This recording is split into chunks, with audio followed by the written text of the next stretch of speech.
recording from my end as well. So if you guys are not missing out, that's fine. I'm just going to have the recording. All right, today's topic, well, I'm just going to go into what should go into a drawing.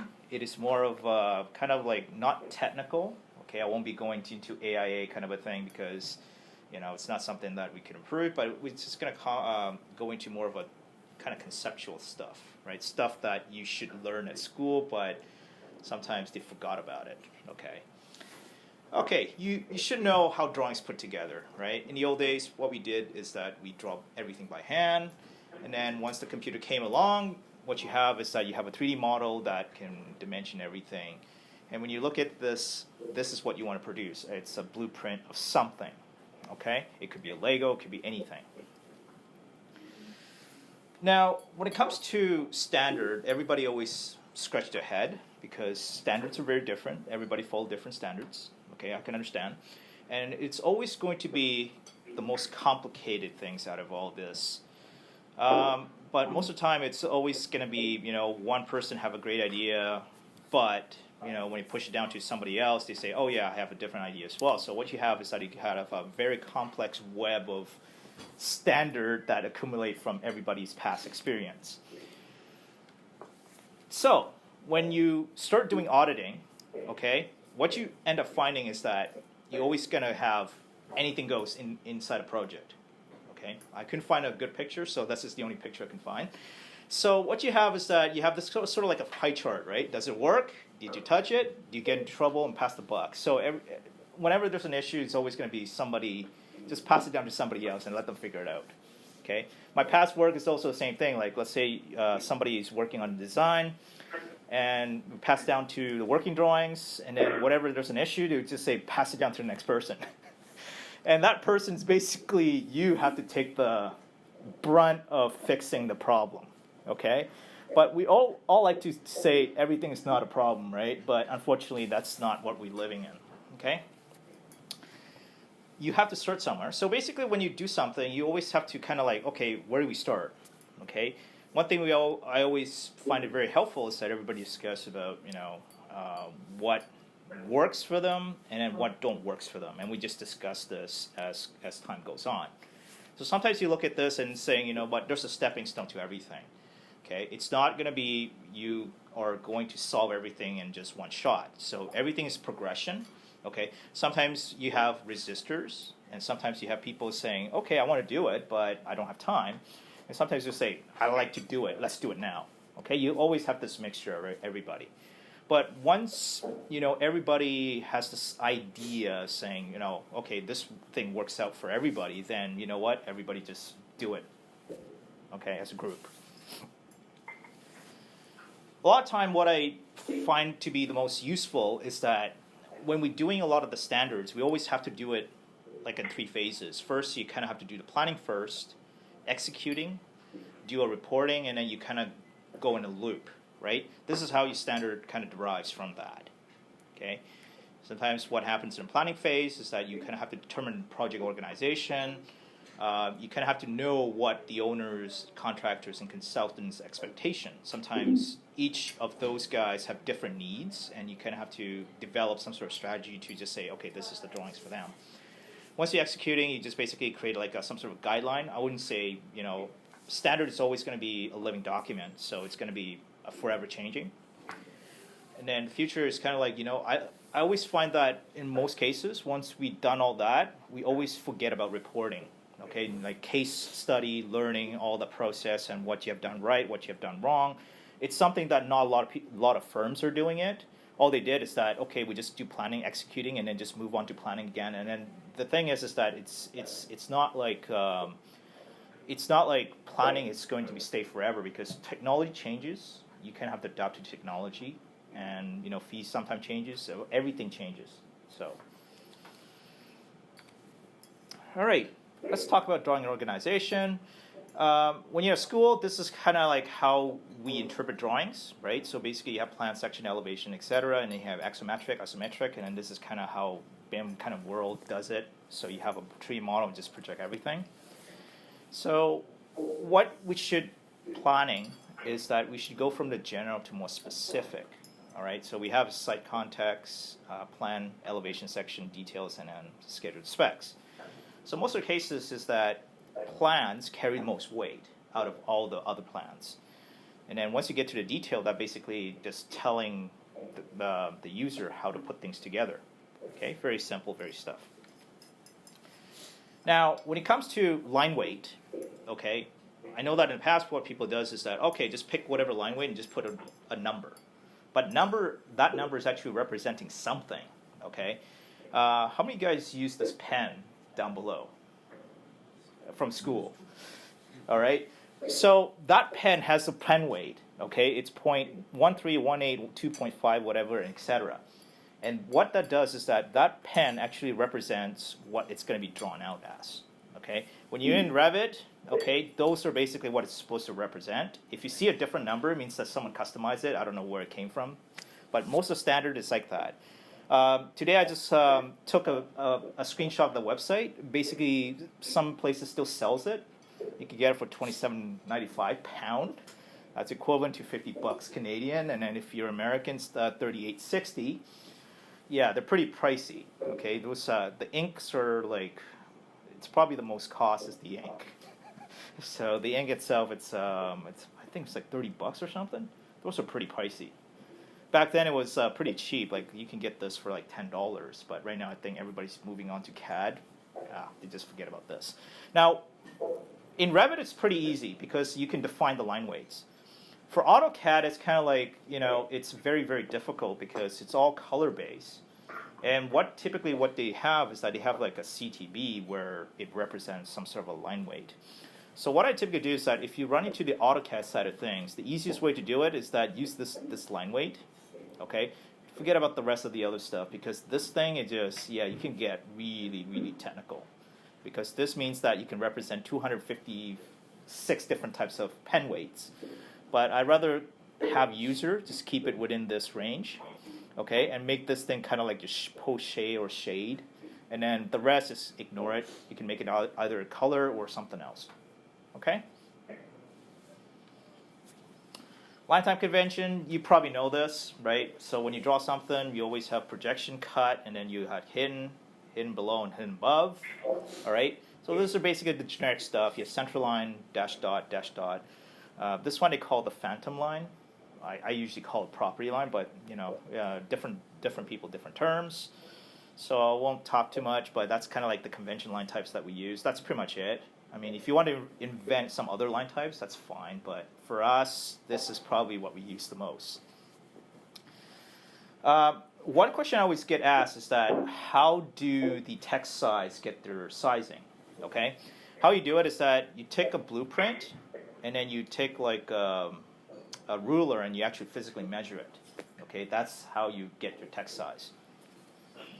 So what happens is that when you're Imperial, when you measure with your actual ruler, this is kind of like the sizing you go. And when you're in an AutoCAD world, you kind of have to take into factors and then multiply to something else to get to that text size. But since majority of you guys are not using AutoCAD, you can just ignore this, okay? But if you are using AutoCAD, there is a way to basically simplify your process so you don't have to memorize all this chart because this to me it's too much. I don't want to memorize this thing. Same as metric, okay, it's the same thing. So I just say if you do run into this problem, just let me know. I'll set up a way that you can use like 2.5 millimeter, 2.0 millimeter, or if you want to use the Imperial 3/32, 1/8, just let me know. I'll configure it for you. Okay, the other question I always get asked is that why is all our drawings always cap? Okay, most of the time people saying, like if you're putting in as a cap, it means that you're shouting. Okay, for those newbie people, right? That doesn't doesn't understand the whole drawing concept. Now, if you've taken up this drawing, let's say this is up, and let's say you're drawing when you print it out and it's rotated. That up could means down when you rotate it 180 degree. Okay, this is why we say you just keep it all cap. Okay, and this is another drawings that I got from Scan. Okay, This is like drawn in 1969. And you notice that all the cap drawings read perfectly, and then all the small letter reads pretty hard, like it's faded. So something to keep in mind when you are doing a lot of this paper copies is that caps always kind of maintain that read eligibility, versus if you use the center's case, you can't see anything. Okay, sheet sizes. I'm pretty sure everybody knows sheet sizes. If you don't, I'm just going to say, okay, this is kind of like the standard sheet size for pretty much all across the world. Okay, so for United States, mostly we just use the NC and the architectural, and then in Canada, we just use a mix of everything because we have metric. Okay, government jobs, you kind of have to make sure you use the sizing based on the government. But if you're the rest, yeah, we just follow everything. Now, what I did here is that I split it up into 3 group sizes. One's the large format, and then large format, half size, and then small format. Okay, and one thing that they forgot to mention in here is the legal size. Okay, 8.5 by 14. Sometimes we use that for field review, like SI, like site instruction, for instance. So that's basically it. Now, kind of like after doing a lot of the drawings for different for over 10 years, this is sort of like the listing of chart, like which drawings you should use for different phases. Most of the time for construction documentation, we use pretty much every size, all right? But for design development, we try to keep it within the Arch NCD and Arch D, all right? And for working drawings, just use the large format so you can show everything. Now, the reason why we use the Arch D is that we don't want to show too much information, because the more information you show, the more the city's going to ask, what the heck is this? Can you show more information? It's something that you kind of have to keep in mind, okay? I know that in one city that I've worked with, they're actually requiring you to print at 1:100 scale. And one project in particular, you kind of have to fit everything in Arch E. And then that was kind of the weirdest thing, because we asked the cities, like, is this necessary? Because there's a lot of blank page. They say, yep, that's their rule, but I don't know who come up with this. Okay, it's not by me, it's by city. Sometimes they do change their mind, but do consult with the city and ask them what kind of format they want to use. Okay, because city has their own particular, sometimes they keep changing. I don't know why. All right, but here are just basically the simple stuff. Now, when you're doing the construction documentation, I always say, if whatever's the overall plan, right, fits in a sheet, that's the sheet size we're going to use. Okay, it could be Arch E, it could be 30 NCE or NCD, depending on the size. Okay, so I'm just asking user to just use whatever fits in 1:100 or 1/8 scale. Okay, simple stuff. Okay, drawing convention. Now, when you doing any drawings, this is sort of like the typical scale that they used. Okay, it's nothing too typical. All right. And the other thing I always talk about is that convention is that if you have a drawing like a surveyor that looks like this, you should always orient it based on your building. Okay, you should never base it on GIS orientation, because you're gonna get yourself into trouble. Because the reason why is that if you have this thing rotated, sometimes when you do your drawing in Revit or AutoCAD, it's always going to be off. Okay. One case is I had one user that actually rotate this for all their DP drawings, and then when I actually measure this angle, it's 89.9999999. So be careful. It does happen. Okay. Well, the other thing is that you always align the detail the same with the plan. All right. So what happens is that when you have a plan that looks like this, make sure that it orients the same way, because if you're doing a north arrow and stuff like that, everything always faces the same way. But if you cannot do that, make sure you include some sort of like an arrow sign saying that where's the direction, so that the user know exactly where they are. Okay? Simple stuff. Now, dimensions. When you're doing any grids and stuff like that, we try to avoid using O and I, all right? Because what happens is that it's very similar to 0 and 1, and you can get confused, Okay. Use left to right, bottom, top for sequencing. It doesn't matter. I mean, this one, it's kind of like everybody understood like how it goes. So if you start one, you go the other way, or if you start here and you go the other way, that's fine. I mean, there's no right or wrong way of doing it. But one thing that would messed up is that sometimes people do this, like 1 to 4, and then they go back here, and then 5, 6, 7, 8 the other way. Try to avoid that as much as you can. Now, if you have like a sub, like let's say this is A and then this is B, if you want to add more, then you can put in like a sub number, okay? A1, A2, A3, etc. All right. When you're doing property line, I always say, start with one side of the property line, whether this thing is going to be aligned to this building face or this is going to align to this building face. Just pick one, okay? You always know that property line, it's never 90 degree. So don't assume that this is always 90. No, it doesn't work that way. So just pick one line saying that, okay, this is going to be my parallel line to this building, and then just basically measure it off from this. Now, if you do run into problems where the property line is not set, this does happen. So what I typically like to do is that you pick the corner of your insertion point as you're building. That's the starting point of your building.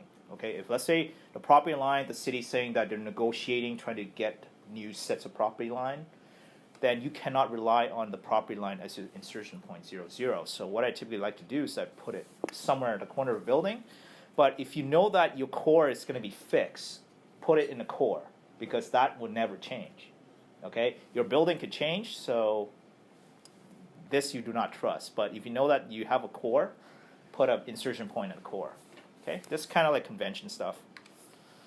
Okay, so when you have an arc, usually what you like to do is that you like to be a center point of reference. So let's say, for example, there's a column here, a row column.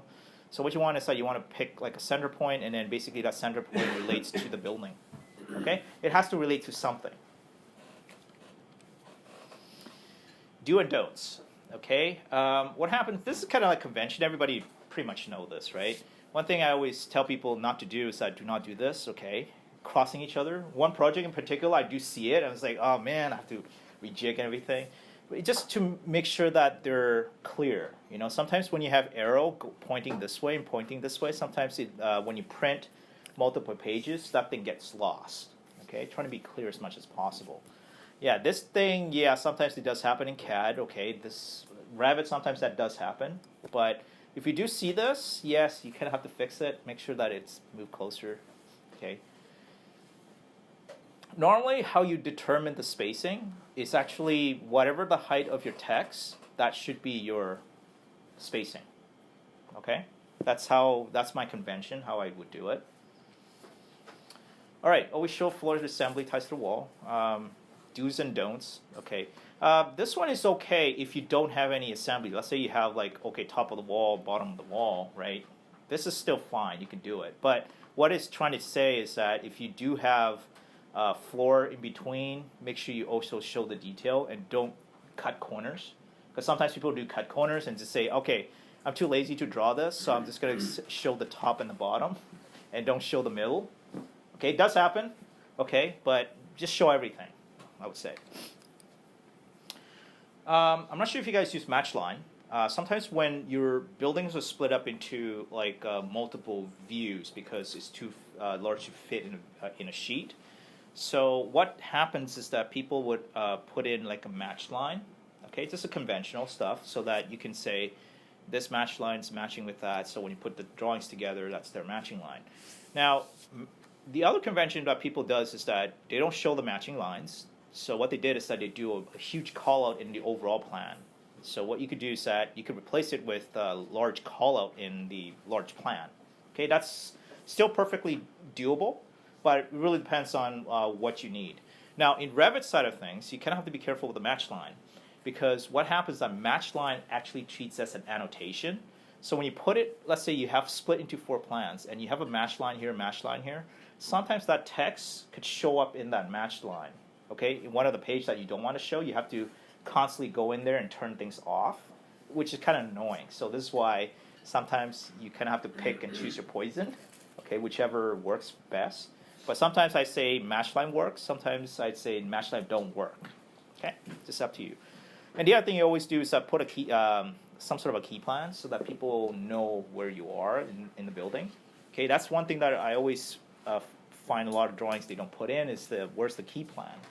Okay, because sometimes you have to orientate the views and you can't find. Also add to that in the graphics with the match lines, the drawing goes past the match line. So you have overlapping information. You don't want to cut it right on the line. That's right. And have it be half and half. You want to overlap to the other drawing on both drawings. That's right. All right. So when it comes to dimensions, it's pretty self-explanatory. Typically, you should not be modifying dimension. Okay, but if you have to do it, then always consult with myself or whoever's the BIM lead within your project. So here we always, it's pretty self-explanatory. Pretty much all you guys should know how to do dimension. But some cases, sometimes you do run into cases where people put in the wrong opposite direction ticks. Okay, this does happen when you're in AutoCAD. It does it pretty well because if you change UCS is kind of like, if you change the orientation, sometimes when you draw a dimension, it orientates different way than this. Something to watch out for, okay? It does happen. In AutoCAD more than Revit. Just be careful. All right, so standard dimensions, again, like you want your dimensions to be away from the drawings itself, right? So overall dimensions, I always put it on the outside. So when you have this, you do it on the inside, and then interior dimensions, strength. It's pretty easy. Again, overall dimensions, and then when you do dimension on grids, then you dimension to that. Now, window partition, you just do it to the center line, okay, if you know the center line. And when you do this, you always do floor to floor height. If you have like a building element, like let's say opening and stuff like that, you can do this. This is mostly, I've seen it mostly on details, okay, wall details, wall sections. This one, when you're doing like an overall section, you always want to do to the, floor to floor height. Again, like grids becomes very, very important inside when you do working drawings and stuff like that. So I always say dimension to the grid line. So everything has to reference to a grid line. Okay, so that way, that's basically how contractors going to say, what is this away from this? They always go from the grid line. Now, some of the conventions, I know that in this office, they do use this, all of this, actually. This is kind of funny because in my previous office, we never do face of studs because we always do it like metal studs. We always do center line of wall. But this one, this is acceptable. So, okay, I would say fine, just use it. Well, it's because of wood stud, right? Yeah, wood stud, yeah. That's the difference where with metal stud, there's a hole in the bottom track, so you can actually lay out your bottom track, which identifies the wall because of your chalk line. Yes. Where if you're doing wood studs, you can't see through the wood stud, obviously, so you have to go to face the stud and line it up off the side. Okay, that's very good. But we also do dimensioning for steel walls on the face of the stud. You don't need to, though. Like in Tower 4, that's how it was done. It was to the face of the stud, and then they might have asked for it that way. I think because Mike is it makes specific the on how he calculations wants. as easier for clearances. You only need to subtract the finishes, and then you know the clearance. Whereas if it's center of the stud, it makes it Well, for complicated. clear stuff, if we need to have it be 3'8" and we've designed it right down to that, we should always have a dimension that says 3'8" clear. In addition to the stuff to lay out. That's correct. And that's right on the drawing, and they can't come back and say, well, your dimensions were wrong in laying out the studs because it has a 3'8" clear or a 4 foot clear, whatever we need. Right on the drawing. Yeah, so in clear, just make sure that you put in the clear signature, right? I usually use this a lot, especially when you're doing design development drawings. So you always show clear because that's what the city's looking for, it's the clearance. They don't care about this working drawings kind of a thing, stud, they don't really care. They only care about this. Okay, life safety, anything life safety, they usually do this. Again, like when you're doing sectional elevation, you always show every floor. Okay, in some cases, when you have like a typical, what happened is that people would dimension the starting of the typical and then the end of the typical, saying that this is typical, so you don't have to dimension the rest. Let's say you have you're doing like a 100-story tower. That's gonna be a lot of dimensions, right? Especially for this. So then that's where I say, you break it off. But I would say most of the cases, 50 stories is the maximum in my guess in Vancouver. Probably in Seattle it's the same thing, so you could dimension everything. But in most cases, the mega project where you have over 100 feet, like I can imagine the one in the tallest building in the world, like Burj Khalifa. I mean, dimension that the whole tower is going to be massive. So I don't think you would dimension every floor, but you only do like a portion of it, saying that this is typical, and then you go to the top and you say this is typical. Now, one of the things my pet peeves is that people always do some really weird angles, all right? Especially in Revit, okay? When you're doing a Revit side of things, when you're doing a dimension off, you always want to round things up to the nearest, let's say, 1 decimal places. Because what happens is that no contractor is going to build to 3 decimal places. They're only going to do it like either half an inch or a full number, okay? Makes things a lot easier. If you start doing a lot of the DP drawings where you see a lot of this very oddly phased number, makes your job much difficult. Now in Revit, it's pretty funny because in one project I did make a lot of this 5 degree, and what happens is that over time when you start putting in more information, that degree kind of shifted to 4.999999999 because I don't know why, just over time, just like it will offset by 0.00001 degree. So just be aware of it, right? So if you keep everything rounded up, all right, if you have like reference plane and stuff like that, just keep it there so that becomes kind of like your pivot point, so that nobody should be touching anything. Okay, you should not recreate the line. Now, some of the things, like, okay, overall plans, I'm pretty sure you guys use this, like overall plan, and you have a partial plan. This could be like unit plan and stuff like that, okay? In some offices, what they do is that they took the overall plan that basically shows everything, and in the partial plan, it just basically just cut up pieces of the plan. And this is where they put in all the door tags, their wall tags, everything in there. In here, it's just only showing mostly the suite numbers, and then some dimension clearances indicating the, what's the clearance between this hallway and etc. Sometimes they do show like lives and safety, so you do see like, okay, how much from this exit to the nearest, let's say, your exit door or exit stair. Okay, they do show that. So in oral plan, you try to incorporate as much information into the plan as much as possible so that you can read it. Okay, in one cases, we do show reflective ceiling plan in like kind of like in poché hatch in this partial plan. Sometimes we do that so that you don't have to recreate the plans for the, yeah. It's kind of I don't know, but they say that it reduces the amount of drawings. Okay, if you can show it in one. Perfect, right? It makes both of them confusing. I know. Sometimes, yeah, you kind of have to make that judgment, right? Because sometimes if it's a simple plan, and you don't have a lot of bulkhead and stuff like that, then yeah, you just say ceiling is going to be 10 foot. Okay. If you put it on a plan, they know that okay, it's 10-foot ceiling. Okay.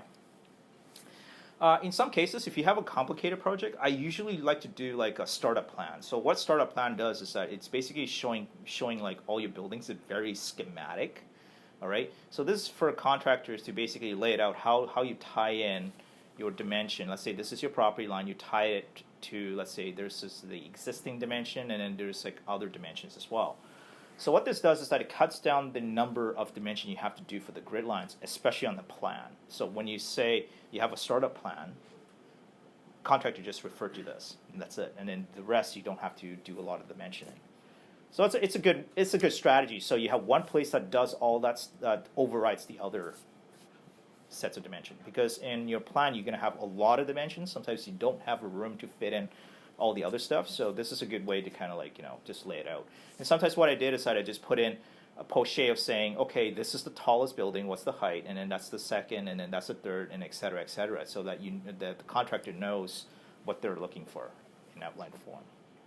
Okay? And sometimes you have this really weird thing, so this is why like I'm saying, I don't bother dimensioning like gray lines inside your overall plan because it's pretty complicated. Once you have this degree angle and stuff like that, yeah, that's very complicated. All right, what I'm seeing more and more right now is that people are asking color drawings in working drawings, but sometimes you do have, some people saying, oh, just give me black and white, that's fine. But my previous job, what happened is that a lot of the color prints right now has gone down in price. It's almost to the point where, you might as well just print everything in color. Okay. In one case is that they do produce, I think several years ago they did release a lot of high-speed plotters that could print about 10 page in color per minute. So it's a high-speed kind of like printer production and stuff like that. And probably in the next couple of years you're going to be seeing more and more and the prices come down. Because last time I think when we print color, it was like cost anywhere between 99 cents per square foot to, let's say, $6 a square foot depending on the paper. Now what I'm saying is that you can get it down to 25 cents a square foot. So let's say conventional Arch D, it's going to cost, let's say, $20 to print. Now it's going to cost you only $3 to print. Okay, just kind of like, the math, right? Because in one cases, I do have contractors asking, can you print me a set of color elevation because there's too many colors and I cannot distinguish what's what. Now imagine you want to do a color elevation on this, right? If you're trying to do it in CAD drawings, black and white, yeah, this is impossible, right? So this is a project, I just basically took it out from one of the funky color scheme, but all this is all panelized stuff. It's pretty simple stuff, but they all have like variations of different colors. This is another project, like let's say assuming that you want to do color elevation, right? This kind of makes sense if you're doing color, because that way you can tell contractor, okay, I want you to color this color in this and color in that. If you're trying to do this in black and white, there's no way you can do it. Okay, just keep in mind, because color prints are coming down in price, and a lot of people are producing PDFs in color. So I would just say, just keep in mind that color is another possibility. Okay, 3D sections. I'm pretty sure that you guys don't do a lot of 3D sections, correct? No? Okay. 3D sections, once, I think, when Revit came into place, I think this is what a lot of offices are basically aiming for, is that they want to make it so that illustrates how things goes together. Because if you do a lot of complicated building, okay, there's no way you can actually know exactly how things goes together, whereas if you do it in 3D version, it makes perfect sense. Okay. Now I take this excerpt of a Japanese house, right? This is all hand drawn, and this is kind of like, in the past, like this is like a clip from a magazine from 1986.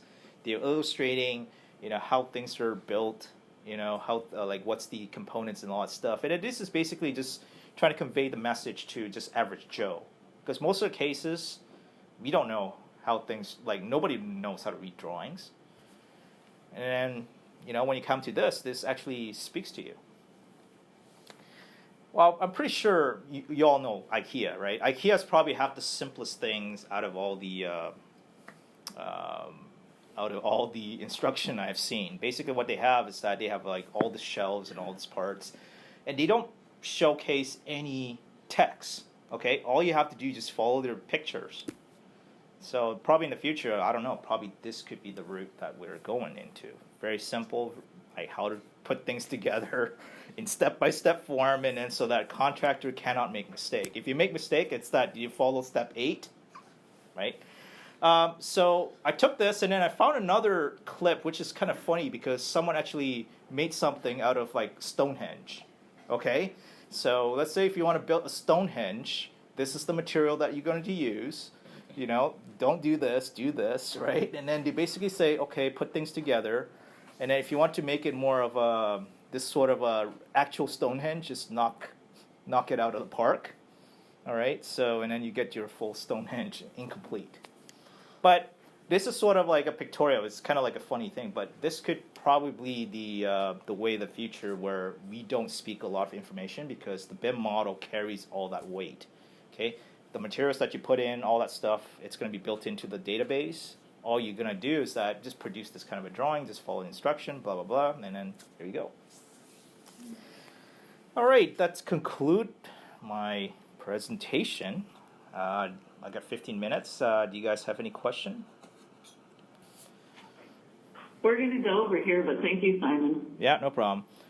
Yeah, so I didn't mention the AIA stuff because AIA is very techy, very technical stuff, so I'm not going to go too deep into that for this case until we have both office, Seattle and Vancouver, come across a solution, then I can basically do a proper technical kind of a thing. But this is kind of like trying to give you an overview, like why we do things, why conventional works, and make, ultimately this is what we want to achieve, is simple drawings that people can use, average Joe can use, and put things together, with the invention of 3D printing, and 3D printing is becoming part of construction.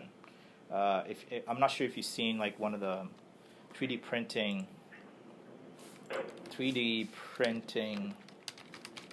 concrete. Okay, so what they did is that in this 3D printing, so you could build this castle. Okay, well, I'm just gonna skip over. Okay, and so what this guy did is that he basically just take components and then 3D printed. Okay, so he's just using a geometric shape. So you can do this, and then this is what the future of how we're going to be constructing, is that machines going to be helping us building a lot of these components. I believe there is a bridge in Amsterdam, 3D printing bridge.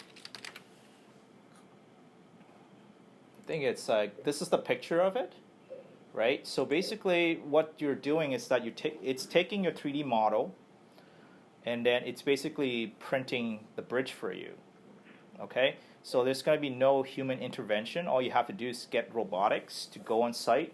You just feed them BIM model, and then they'll just print exactly what it is, okay? So that's basically the technology that we're looking at in the future. I know it's crazy, but, future is possible, all right? We are in the future. Yeah, and then the advance of drone. Have you seen like drone? Like basically, some people actually use drones for construction now. So they have multiple drones, take panels and lift it up, rather than using a crane. So you can have like multiple drone user basically operating. It's like a bee, right? It's like basically going into the material and you just take it up and then put it somewhere else in the building and stuff like that, and then put it in place. So. That's crazy. I mean, that's the future that we're living in right now, so anything is possible. All right, so hopefully that covers it. And yeah, thank you for joining in. Thank you. Hey, I'm going to pass this on because I think that people that did not come here should actually watch this presentation. Okay, that's fine. I'm going to stop my recording, and I'm going to basically put it together in a couple days.